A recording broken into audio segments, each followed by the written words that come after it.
14 men walked onto the field that morning. Only one walked off, and even he had to be carried. Maegor Targaryen had seized his dead brother's throne, silenced the one man who dared protest, and declared himself king. But the Faith of the Seven would not accept a usurper with 2 wives. The warriors' sons, the Faith's armored knights, challenged Maegor to a trial of 7. 14 men, 7 against 7, fighting until one side was destroyed. Maegor accepted. He stepped onto the field carrying Blackfire, the sword of the conqueror. His 6 champions fought beside him. Across from them stood the finest knights the Faith had ever raised. What followed was a slaughter. One by one, they fell. Maegor's own champions died around him. The Faith's champions died beneath him. When the last man dropped, Maegor stood alone in a field of corpses, bleeding from wounds that should have killed him. Then he collapsed. For 28 days, the realm held its breath. Maegor lay between life and death, and no Maester could wake him. On the 28th day, a woman arrived from Pentos.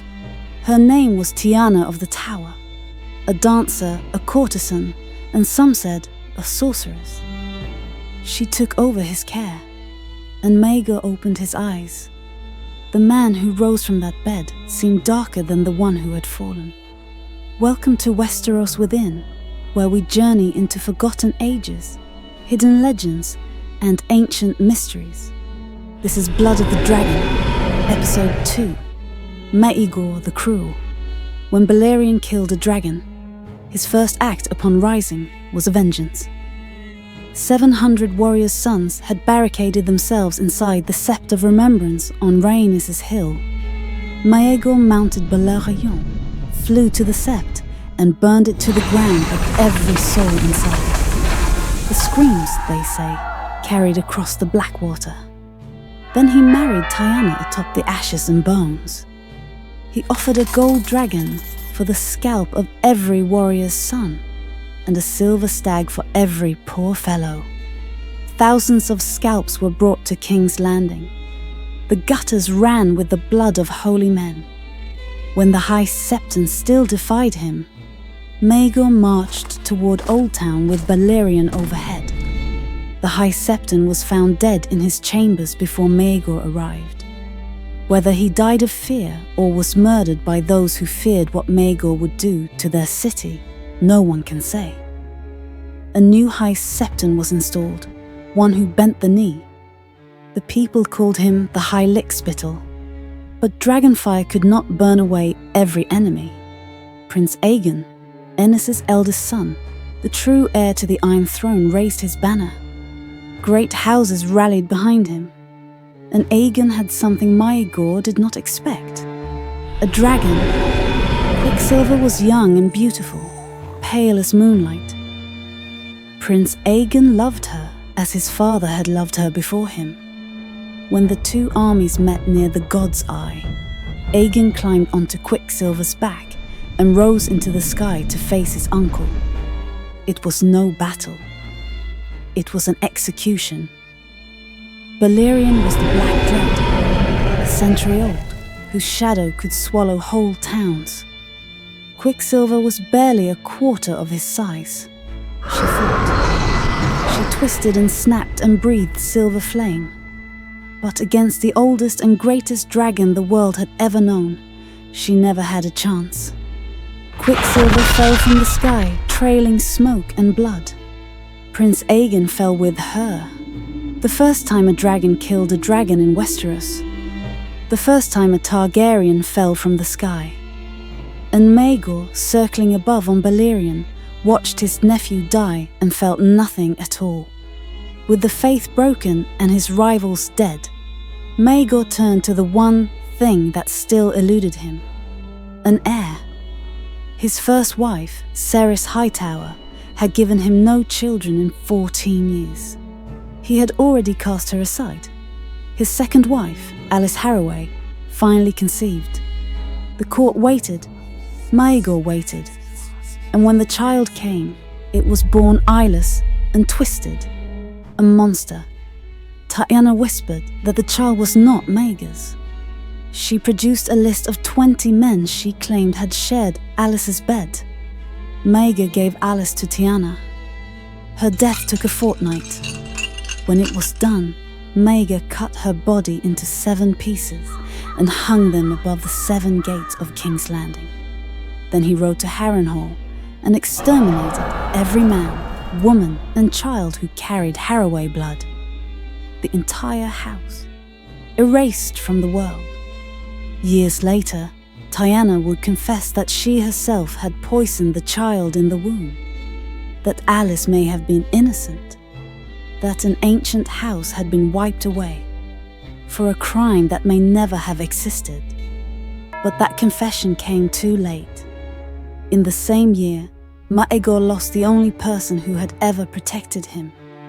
Visenya, his mother, died. She was the last of the Conquest riders.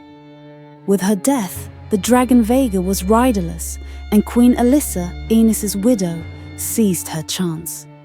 She fled Dragonstone with her 2 youngest children, Jaehaerys and Alysanne. She stole Visenya's own sword, Dark Sister, on her way out. But she left behind her eldest boy, Prince Viserys. He was 15. Maegor had the boy dragged to the Black Cells and questioned for 9 days. The boy knew nothing. He could tell Maegor nothing. After 9 days, Prince Viserys was dead. Maegor left his body in the courtyard for a fortnight, hoping a mother's grief would bring Alyssa back. She never came.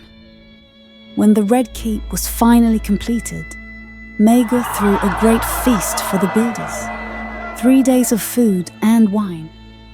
Then he executed every last one of them, so that no living soul would know the castle's hidden passages and secret ways. Those tunnels would outlive him, hidden in stone, carrying secrets long after the men who built them were dead. Desperate for an heir, Maegor married 3 more women in a single ceremony. They called them the Black Brides. One was the widow of a man Maegor had executed to make her available. One was the widow of a lord who had died fighting Maegor at the God's Eye. And one was Rhaena Targaryen, his own niece, whose husband Maegor had killed, and whose twin daughters he now held hostage. 2 of the Black Brides conceived. Both bore monsters. One child had no arms, no legs, and the features of both sexes. The other was born eyeless, with small wings growing from its back. One mother died in childbirth. The other survived, but the child did not. 3 pregnancies. 3 monsters. No heir. Maegor dragged Tyaina to the dungeons. Before the torturers could even begin, she confessed. She had poisoned every child in the womb. She predicted the last queen's monster before it was even born. And she was right. Maegor cut out her heart with blackfire and fed it to his dogs. But even her death changed nothing. The curse, if it was a curse, had already done its work. Then the realm turned. It happened all at once. Young Prince Jaehaerys, barely 14, raised his banner at Storm's End. The great lords answered him. Baratheon, Lannister, Hightower, Arryn. Maegor's own hand resigned. His Grand Maester fled. 2 of his Kingsguard vanished in the night. And Queen Rhaena, his captive niece, escaped on her dragon Dreamfire. Before she flew, she crept into Maegor's chambers while he slept and stole Blackfire from beside his bed. The sword of the Conqueror, gone. Maegor called his banners. 20 lords came, 20 out of the hundreds who had once knelt. Together, they gave him perhaps 4,000 men against tens of thousands gathering behind a boy. Lord Hayford stood before the council table and told Maegor the truth. "Abdicate," he said. "Take the black. Go to the wall, save yourself." Maegor had his head taken off on the spot. The remaining lords said nothing. They filed out, and Maegor sat the Iron Throne alone. That night, the last king anyone wanted held court with no one. His wives were dead or gone. His mother was dead. His king's guard had deserted him. His hand had resigned. His lords had abandoned him. He had no children, no heir, no future. Only the Iron Throne, that monstrous seat of twisted swords, forged by his father's dragon from the blades of his father's enemies. When morning came, Queen Eleanor found him. Maegor sat slumped on the Iron Throne, his wrists slashed open on the blades, a spike driven through the back of his neck.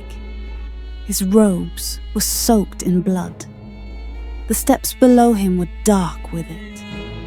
Did he take his own life, unwilling to be captured? Did Queen Eleanor, found beside him, drive the blade home for the husband Maegor had murdered? Did one of the remaining Kingsguard strike in the dark? Did a builder who had somehow survived the massacre return through the very tunnels he had built? Or did the Iron Throne itself reject him? 1,000 swords, forged by Balerion's fire, turning against the son who proved unworthy of his father's seat. No one knows, but the throne was never empty for long. So tell me this, who do you believe killed Maegor? Write it in the comments. And if you want to hear what came next, how a 14-year-old boy inherited a broken kingdom and spent 55 years putting it back together, subscribe to Westeros Within and join me for the next chapter. Because next time we meet Jaehaerys, the Conciliator, the king who healed every wound Maegor inflicted, the longest reign, the wisest ruler, and the quiet tragedy hiding behind the Golden Age.